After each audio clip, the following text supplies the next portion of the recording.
Hi everyone. तो आज हम बात करने वाले हैं इग्नू में एडमिशन लेने के बाद अब आपको क्या करना है। आपने एडमिशन ले लिया इग्नू में, अब आगे का क्या प्रोसीजर है दोस्त। स्टडी मटेरियल से लेकर असाइनमेंट तक, क्लासेस तक, एग्ज़ाम फॉर्म तक, री रजिस्ट्रेशन तक, हर एक चीज़ हम इस वीडियो के अंदर डिस्कस करेंगे। तो आपसे रिक्वेस्ट है कि इस वीडियो को बिना स्किप करे लास्ट तक ज़रूर से देखिएगा। सबसे पहली चीज़, ये कैसे पता चलता है कि भाई हमने इग्नू में एडमिशन लिया और इग्नू में एडमिशन कंफर्म हो गया। आप लोगों ने जिस पोर्टल से एडमिशन लिया होता है, जिस समर्थ पोर्टल से, एडमिशन वाला पोर्टल में बात कर रहा हूँ, समर्थ वाला दूसरे पोर्टल की बात मैं नहीं कर रहा हूँ। तो जिस पोर्टल से आपने एडमिशन लिया होता है उसमें अपने यूज़र नेम और लॉगिन करके देखिए। वहाँ पर अगर एडमिशन स्टेटस कंफर्म लिखा आता है, आपका आईडी कार्ड डाउनलोड करने को बोलता है, तो इसका मतलब ये है कि भाई आपका एडमिशन इग्नू के अंदर कंफर्म हो गया। दूसरी बात यह है कि काफ़ी स्टूडेंट ये पूछते हैं कि सर इग्नू में एडमिशन कितने दिनों में कंफर्म होता है। मैंने XYZ डेट को फॉर्म भरा था, मुझे 1 महीना हो गया, अभी तक एडमिशन कंफर्म नहीं हुआ, मैं क्या करूँ। देखिए जी, सिंपल सी बात अगर मैं आपको बताऊं, जनरली इग्नू में एडमिशन जो कंफर्म होते हैं वो 1 हफ्ते से लेकर 1 महीना भी लग सकता है, 1.5 महीना भी लग सकता है कई बार। मैंने इग्नू के बहुत सारे फॉर्म भरे हैं। कुछ ऐसे बच्चों के भी एडमिशन कंफर्म हुए हैं जिनको 1 हफ्ता भी नहीं लगा, 3-4 दिन में कंफर्म होगा। कुछ केसेस में ऐसा भी हुआ है कि 1 महीने के बाद एडमिशन कंफर्म हो रहा है। तो एडमिशन तो आपका कंफर्म हो जाएगा अगर आपने फॉर्म भरा है, सारे डॉक्यूमेंट सक्सेसफुली अपलोड किए हैं। इनफैक्ट अगर आपके डैशबोर्ड में कोई डिस्क्रिपेंसी आती है तो वो भी आपके एडमिशन पोर्टल में शो होगी, उसको आप ठीक कर दोगे तो आपका एडमिशन कंफर्म हो जाएगा। ऐसे कोई घबराने वाली बात नहीं है। आपने फ़ीस भरी है, आपकी फ़ीस या तो वहाँ जाएगी, कंफर्म नहीं हुआ, अगर मान लेते हैं 1% कंफर्म नहीं हुआ तो फीस वापसी आ जाती है, कोई ऐसी बड़ी बात नहीं है।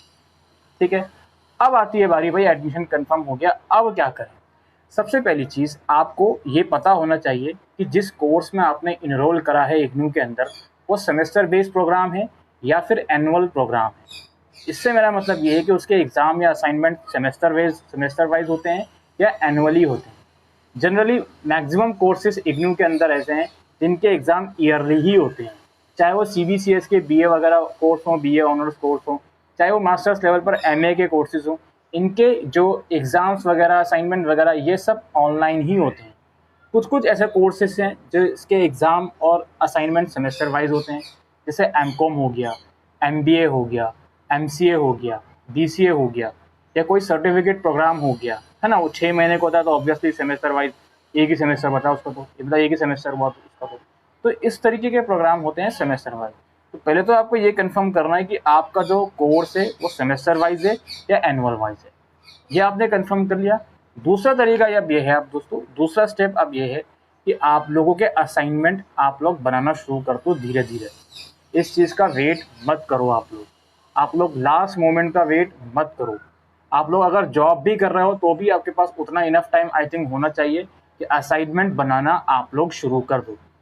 असाइनमेंट भाई कौन से बनेंगे? भाई सिंपल सा बात होती है, जिस भी सेशन में आप इनरोल कर रहे हो, जैसे जुलाई 2023 सेशन है या जनवरी 2024 सेशन है या जनवरी 2023 सेशन है, आप वेबसाइट से, इग्नू की वेबसाइट से क्वेश्चन पेपर को डाउनलोड करो। उस क्वेश्चन पेपर में लिखा रहेगा कि हाँ जी ये आपके सेशन का असाइनमेंट है, उसको बनाना शुरू कर दो धीरे धीरे, क्योंकि एकदम अचानक से असाइनमेंट नहीं बनते हैं। आराम आराम से बनाइए, आराम आराम से बनाओगे तो इसमें आपका ही फ़ायदा है। क्यों? क्योंकि आप चीज़ों को समझोगे, कॉन्सेप्ट को समझोगे, क्योंकि असाइनमेंट के अंदर हर एक यूनिट में से आपसे क्वेश्चन पूछ ले जाते हैं और आप उसको सॉल्व करोगे तो हर एक यूनिट का कुछ कुछ टॉपिक्स आपके दिमाग में बैठ जाएंगे, कवर हो जाएंगे, जो आपके एग्ज़ाम्स, थ्योरी एग्ज़ाम्स में मदद करेंगे। ठीक है, तो असाइनमेंट बनाना शुरू कीजिए आप लोग, आपसे हाथ जोड़कर विनती है। इसके बाद असाइनमेंट पर ही हम आते हैं दोबारा से। काफ़ी स्टूडेंट असाइनमेंट की गाइडलाइंस को लेकर परेशान रहते हैं। भाई गाइडलाइंस की चिंता मत करो कि फर्स्ट पेज पे क्या लगाना है, सेकंड पे क्या लगाना है। एटलीस्ट असाइनमेंट बना लो, सॉल्यूशंस लिख लो। बाकी की सारी चीज़ें एक दिन का काम है भाई, वो बाद में कर लेना। डिटेल वीडियोस बनी हुई हैं कि फर्स्ट पेज पर इग्नू का फ्रंट पेज लगता है, फिर सेकंड पेज पर आईडी कार्ड लगता है, फिर थर्ड पेज पर असाइनमेंट का क्वेश्चन पेपर लगता है, देन फोर्थ पेज से सॉल्यूशन शुरू होते हैं, है ना। बाकी क्वेश्चंस लिखने चाहिए भाई, क्वेश्चंस 1-2 लाइन को होता है, लिखने में कोई बुराई नहीं है, लिख सकते हो, वो उसमें कोई बड़ी बात नहीं है। ये हुआ असाइनमेंट की बात, तो असाइनमेंट आप बनाना शुरू करिए। अच्छा, असाइनमेंट सबमिट कब करने होते हैं ये भी समझ लीजिए आप लोग। जैसे आपका ईयरली बेस्ड प्रोग्राम है, अगर मान लेते हैं आपका एडमिशन जुलाई सेशन का है, तो आपके एग्ज़ाम होंगे नेक्स्ट जून में, तो असाइनमेंट आपके मार्च से लेकर मई तक सबमिट होंगे, मई तक चांसेस मिलते हैं सबमिशन के। आपका एडमिशन जनवरी सेशन का है, आपके एग्ज़ाम हो रहे हैं दिसंबर में, तो सितंबर से असाइनमेंट सबमिट होना शुरू होते हैं, जो कि नवंबर, मिड नवंबर के आसपास तक चलते हैं। ये मैंने एनुअल वाइज कोर्सेज का बता दिया। आपका सेमेस्टर बेस्ड प्रोग्राम है, तो अगले 6 महीने में ही आपके एग्ज़ाम हो जाएंगे। जैसे अगर जनवरी सेशन का है तो जून में एग्ज़ाम हो जाएंगे, फिर अगेन मैंने असाइनमेंट सबमिशन डेट बता दी जून एग्ज़ाम के लिए, मार्च वगैरह। या जुलाई सेशन का एडमिशन दिसंबर में एग्ज़ाम हो जाएंगे। मैंने डेट बता दी आप लोगों को कब की, सितंबर से मिड नवंबर तक। तो ये असाइनमेंट का सारा क्राइटेरिया है जो आपको पता होना चाहिए। इसके बाद स्टूडेंट्स की क्वेरी आती है स्टडी मटेरियल की। भाई देखो जी, इग्नू में स्टडी मटेरियल बाय पोस्ट भेजा जाता है, जो भी एड्रेस आपने भरा है। अगर आपने हार्ड कॉपी चूज़ करी है स्टडी मटेरियल की, तो जो भी एड्रेस आपने दिया है उस एड्रेस पर स्टडी मटेरियल बाय पोस्ट भेज दिया जाता है। इग्नू की वेबसाइट पर सेशन वाइज एक लिंक आता है स्टडी मटेरियल के स्टेटस को चेक करने का। हालांकि कई बार वो लिंक एक्यूरेट इन्फॉर्मेशन नहीं देता, बट स्टिल उस लिंक पर जाकर आप देख सकते हो कि आपके स्टडी मटेरियल का स्टेटस क्या है, क्या स्टडी मटेरियल डिस्पैच कर दिया गया है वहाँ से या नहीं करा गया, किस डेट तक एक्सपेक्टेड डिलीवरी है। अगर आपकी एक्सपेक्टेड डिलीवरी वहाँ पर दिखाता है डेट, उस डेट तक भी आपको स्टडी मटेरियल रिसीव नहीं होता, तो वो आपको रीजनल सेंटर से अपने जाकर फिजिकली कलेक्ट करना पड़ता है अपना आईडी कार्ड के साथ। और इसका टाइम बाउंड कितना होगा कि भाई कितना टाइम वेट करें हम एटलीस्ट। तो भाई जुलाई सेशन वालों का स्टडी मटेरियल ये देखो भाई, अगर ईयरली बेस्ड प्रोग्राम है तो कम से कम वेट करो नवंबर दिसंबर तक का। जनवरी सेशन वालों का ईयरली बेस्ड प्रोग्राम है, कम से कम वेट करो जून जुलाई इवन अगस्त तक का। इतना टाइम लगता है भाई स्टडी मटेरियल को घर आने में। और आपका एडमिशन अगर आप लेट ले रहे हो, जैसे फॉर एग्जांपल जुलाई सेशन है, उसके एडमिशन चलते रहते हैं अगस्त तक, सितंबर तक। सितंबर में एडमिशन ले रहे हो, दिसंबर जनवरी तक भी स्टडी मटेरियल आएगा, तो कोई बड़ी बात नहीं है भाई। जो चीज़ डिले है वो डिले ही है, तसल्ली देने वाली बात हम नहीं करेंगे। ये हुआ स्टडी मटेरियल की बात। अगर स्टडी मटेरियल ऑनलाइन भी डाउनलोड कर सकते हो ई ज्ञान कोश पोर्टल से, लिंक डिस्क्रिप्शन में मिल जाएगा। इसके बाद बारी आती है क्लासेस की। क्लासेस को भी मैं यही बोलूँगा भाई, जनरली क्लासेस भी जब आपके एग्ज़ाम होते हैं उससे 2.5 से 3 महीने पहले क्लासेस लगना शुरू होती हैं। संडेज़ में क्लासेस होती हैं इग्नू में, जो स्टडी सेंटर आपने चूज़ किया है वहीं पर क्लासेस होंगी। कई बार क्या होता है, क्लासेस आपकी ऑनलाइन लगाई जाती हैं। इग्नू का एक सबसे अजीब चीज़ मुझे लगती है, कोर्सेज तो हर एक सेशन में नए नए कोर्सेज लेकर आता है इग्नू, लेकिन मुझे लगता है कि इंफ्रास्ट्रक्चर पर और काम इग्नू को करना चाहिए। हालांकि बहुत बेहतर इंफ्रास्ट्रक्चर है इग्नू का और किसी डिस्टेंस यूनिवर्सिटी से, बट स्टिल थोड़ा सा और उस पर आप अगर काम करा जाएगा, तो वो जो ऐसे बच्चे हैं जो ऑफलाइन क्लासेस में इंटरेस्टेड है, उनको ऑनलाइन क्लासेस जब दी जाती हैं तो वो बच्चे फ्रस्ट्रेट हो जाते हैं कि यार मुझे ऑफलाइन पढ़ना था संडे टू संडे तक ही, बट ये भी ऑनलाइन हो रहा है तो क्या ही फायदा। तो इस टॉपिक पर मैं ये तो नहीं बोल सकता हूँ कि 101% आपकी क्लासेस ऑफलाइन ही होंगी, लेकिन इतना ज़रूर बोलूँगा क्लासेस आपके एग्ज़ाम से 2.5 से या मैक्सिमम 3 महीने पहले शुरू हो जाती हैं, ठीक है। और मोस्ट लाइकली आपके स्टडी सेंटर में होती हैं और आपको इसका ईमेल वगैरह आ जाता है। अगर बहुत ज़्यादा लेट हो गया क्लासेस, आपको लग रहा है कि यार एग्ज़ाम आने वाले हैं, 2-3 महीने बचे हैं, क्लासेस का अभी तक मुझे ईमेल ही नहीं आया, तो आप अपने रीजनल सेंटर को ईमेल करना शुरू करो, भाई मुझे क्लासेस का शेड्यूल भेजो। या फिर आप फिजिकली स्टडी सेंटर में जाओ सैटरडे संडेज में, उनसे पूछ करो कि भाई क्लासेस का क्या मतलब, क्या है क्लासेस का मतलब कब से होंगी, ठीक है। तो ये भी एग्ज़ाम से 2-3 महीने पहले आप शुरू कर देना ये काम। अगर उस टाइम तक भी आपको क्लासेस का ईमेल या एसएमएस नहीं आता है, तो बाकी आपका रीजनल सेंटर है, उसकी वेबसाइट पर क्लासेस की जानकारी आती है, शेड्यूल वगैरह आता है, वो भी आप लोग चेक कर सकते हो। इसके बाद बारी आती है एग्ज़ाम्स की, और एग्ज़ाम से पहले मैं बात करना चाहूँगा री रजिस्ट्रेशन की। वो क्यों करना चाहूँगा, इस चीज़ को समझिए। देखिए दोस्तों, इग्नू के अंदर ईयर बैक की कोई भी पॉलिसी नहीं है। ईयर बैक का मतलब ये होता है कि आपको साल रिपीट करना पड़ रहा है। इग्नू के अंदर इस चीज़ की कोई भी मतलब वो नहीं है कि आपको साल रिपीट करना पड़ जाएगा।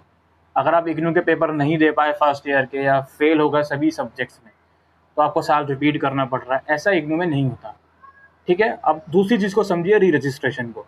री रजिस्ट्रेशन इग्नू के अंदर इसका मतलब होता है सेकंड ईयर या थर्ड ईयर अपने प्रोग्राम के सेकंड या थर्ड ईयर में एडमिशन लेना। या सेमेस्टर वाइज प्रोग्राम है, सेमेस्टर वाइज फीस जाती है, तो सेकंड या थर्ड सेमेस्टर में एडमिशन लेना, ये मतलब होता है इग्नू के अंदर री रजिस्ट्रेशन का। तो एज आई सेड कि इग्नू के अंदर ईयर बैक या सेमेस्टर बैक की कोई भी पॉलिसी नहीं है। तो ये जो री रजिस्ट्रेशन है, ये आपके एग्ज़ाम से पहले ही शुरू हो जाते हैं। जनरली अगर आप दिसंबर सेशन में आपके एग्ज़ाम होंगे तो नवंबर में शुरू हो जाएंगे, या जून सेशन में आपके एग्ज़ाम होंगे तो मई में शुरू हो जाएंगे री रजिस्ट्रेशन। ये आपको करना होता है और इसमें आपको उतनी ही फीस देनी होगी जितनी आपने फर्स्ट ईयर के एडमिशन के टाइम पर दी थी फीस। ठीक है, अपने सेकंड या थर्ड ईयर जिस भी ईयर का आप रजिस्ट्रेशन कर रहा हो उसकी फीस जाएगी, सब्जेक्ट सेलेक्ट होंगे और एक ऑप्शन सेलेक्ट होगा कि स्टडी मटेरियल हार्ड कॉपी में चाहिए डिजिटल, उसको करके फॉर्म भरना होता है। ये सब काम समर्थ पोर्टल से होता है, दूसरा वाला पोर्टल, ठीक है, जिसमें और भी एक्टिविटीज़ इग्नू की और भी फैसिलिटीज़ जहाँ से मिलती है। तो ये री रजिस्ट्रेशन करना मैंडेटरी होता है, इसको आप करोगे तभी आप सेकेंड ईयर के लिए एलिजिबल होगे। लाइक एडमिशन के 1 साल के बाद अगर आपका ईयरली बेस्ड प्रोग्राम है, 1 साल के बाद एग्जाम दे रहे हो, तो सिमिलरली सेकेंड ईयर का जो एग्जाम है री रजिस्ट्रेशन की 1 साल के बाद दोगे। ये मत समझना कि सर अभी तो मैंने एग्जाम ही नहीं दिए या अभी से री रजिस्ट्रेशन करना पड़ रहा है मुझे। ये बात मैं इसलिए बता रहा हूँ क्योंकि उस टाइम पर आपके मन में ये डाउट ना उठे कि भाई करना है या नहीं करना। ठीक है, और जनरली 2-2.5 महीने का टाइम मिलता है री रजिस्ट्रेशन का, तो डेट एक्सटेंड होती रहती है, आराम से आप लोग कर सकते हो। ठीक है, इसके बाद बारी आती है एग्ज़ाम्स की और एग्ज़ाम फॉर्म की। एग्ज़ाम फॉर्म कब निकलते हैं पहले ये समझ लीजिए। दिसंबर में एग्ज़ाम है, अराउंड सितंबर के मिड तक एग्ज़ाम फॉर्म निकल जाते हैं, और जून में एग्ज़ाम है तो अराउंड मार्च मिड तक एग्ज़ाम फॉर्म निकल जाते हैं।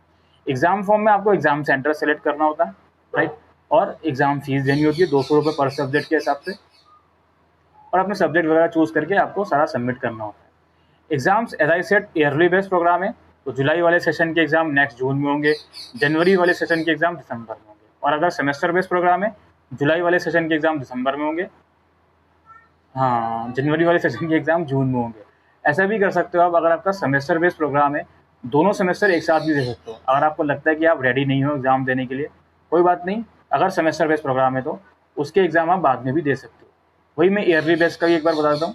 जैसे मान लो जुलाई सेशन आपका है, जून में एग्ज़ाम होंगे आपके, आपको लगता है कि यार एग्ज़ाम देने के लिए मैं रेडी नहीं हूँ, तो इतना समझ लो किसी भी टाइम पर आपके एग्ज़ाम हो रहे हैं, आप उस एग्ज़ाम को देने के लिए रेडी नहीं हो या उस एग्ज़ाम में फेल हो जाते हो, किसी भी टाइम पर आपके एग्ज़ाम हो रहे हैं, चाहे वो जून में दिसंबर में, आप रेडी नहीं हो, आप फेल हो जाते हो, तो उसके नेक्स्ट 6 मंथ के बाद आप वो पेपर दे सकते हो, कोई ऐसी बात नहीं है, उसके नेक्स्ट 6 मंथ के बाद।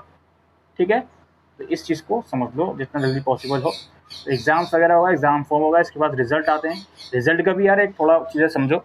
असाइनमेंट सबमिशन का मैंने आपको बता दिया ना, स्टडी सेंटर में सबमिट होते हैं असाइनमेंट आपके, और कुछ केसेस में ऑनलाइन भी गाइडलाइंस आती हैं, ऑनलाइन भी सबमिट कर सकते हो।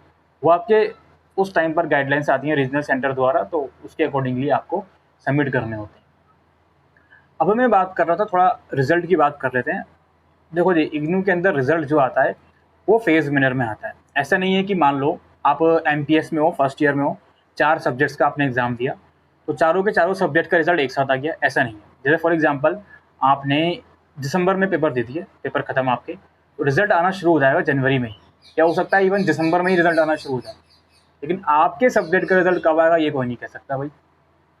लेकिन इतना ज़रूर कहूँगा फेज़ मैनर में रिजल्ट आता है, यानी कि मान लो 16 जनवरी को एमपीएस 1 का रिजल्ट आ गया, और 23 जनवरी को एमपीएस 2 का रिजल्ट आ गया, या 28 जनवरी को एमपीएस 3 या 4 दोनों का एक साथ आ गया। इस तरीके से रिजल्ट आते हैं थ्योरी पेपर के। असाइनमेंट के जी, असाइनमेंट जब आप सबमिट करते हो उसके 3 से 3.5 महीने के बाद असाइनमेंट के मार्क्स आना शुरू होते हैं। यहाँ इतना वेट करना पड़ेगा, आप क्या बताएं यार। जो चीज़ें हैं एक्चुअल में है वही बात हम रख रहे हैं, हम ज़बरदस्ती आपको तसल्ली नहीं देंगे। ये सब चीज़ें हैं भाई, ठीक है। रिजल्ट का आपको थोड़ा थोड़ा वेट करना पड़ेगा, उसके बाद रिजल्ट आता है। ये है कि रिजल्ट जल्दी आ जाता है, रिजल्ट डिक्लेरेशन का जो प्रोसेस है शुरू हो जाता है जल्दी, लेकिन एक साथ सब सब्जेक्ट्स का रिजल्ट नहीं आएगा, टाइम लेकर आएगा। ठीक है भाई, तो ये सारा क्राइटेरिया है इग्नू के अंदर, आपको पता होना चाहिए। थोड़ा पासिंग क्राइटेरिया थोड़ा मोटा मोटा बताता हूँ मैं, बाकी कोर्सेज वाइज थोड़ा सा डिफरेंस हो सकता है। मास्टर्स प्रोग्राम में 40% का पासिंग क्राइटेरिया है, असाइनमेंट में अलग से 40% लाने, थ्योरी पेपर में अलग से 40% लाने। और जनरली जो बैचलर डिग्री प्रोग्राम है बीसीए को छोड़कर, बीसीए में 40% ही है, बाकी की जो बैचलर डिग्री प्रोग्राम है बीए, बीकॉम या इवन बीए ऑनर्स सीबीसीएस वाले प्रोग्राम है, इनमें 35% है। आपको 35% मार्क्स मेंटेन करने हैं, थ्योरी में अलग से, असाइनमेंट में अलग से। मीडियम ऑफ इंस्ट्रक्शन भी समझ लीजिए, आपका कोर्स जिस भी मीडियम में ऑफर हो रहा है, जैसे आपने इंग्लिश मीडियम में एडमिशन ज़रूर लिया है, लेकिन वो कोर्स अगर हिंदी मीडियम में ऑफर करता है इग्नू, तो उसके एग्ज़ाम या इवन असाइनमेंट आप हिंदी में भी दे सकते हो, और इसको वाइस वर्सा कर दो। ठीक है, बाकी जो कोर्स इंग्लिश में ही सिर्फ ऑफर होता है तो उसके एग्ज़ाम सिर्फ इंग्लिश में ही दे सकते हो, हिंदी में नहीं दे सकते। जैसे एमए इंग्लिश हो गया, इसके एग्ज़ाम हिंदी में नहीं दे सकते हो। ठीक है, बताने वाली बात है, चलो खैर कोई बात नहीं। तो यही सब चीज़ें थी दोस्तों आज की इस वीडियो में। बाकी मैं उम्मीद करता हूँ मैंने बहुत सी चीज़ें मिस करी होंगी इस वीडियो में ज़रूर, अभी सडनली माइंड में नहीं आता क्योंकि मैं स्क्रिप्ट करके वीडियो नहीं बनाता हूँ। तो आज के लिए दोस्तों वीडियो में इतना ही।